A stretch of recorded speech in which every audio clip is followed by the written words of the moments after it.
గుంటనెక్కలా దెబ్బతీస్తున్నాడు. గుంట నక్కలా కాదు, పులి వేటాడై పులిలా మాటేసి కొడుతున్నాడు.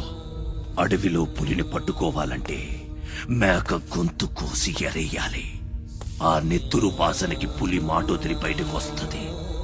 అప్పుడు గుంటేసి కొడితే గుంటికాయ పగిలిపోవాలి. అది అలా అలా చంపాలి. కానీ ఎరేది? అదే మేకేది? నువ్వేరా ఆ మేకవి. రాస్బిహారీ, ఏంటిది? మనం బ్రదర్స్ కదా. నా అమ్మకు పుట్టాం మరి బోడిగాడివి.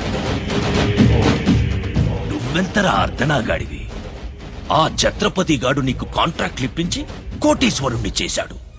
వాడి వీక్నెస్ ఏంటా అని ఎంక్వైరీ చేస్తే అప్పుడు బయటపడింది మీ అన్నదమ్ముల బంధం. లేకపోతే మీరెందుకురా నాకు? నువ్వు అవతార పురుషుడువా? మీ అమ్మ ఓ కంచి కామాక్ష. చాలా ఇప్పుడొస్తాడు రా వాడు.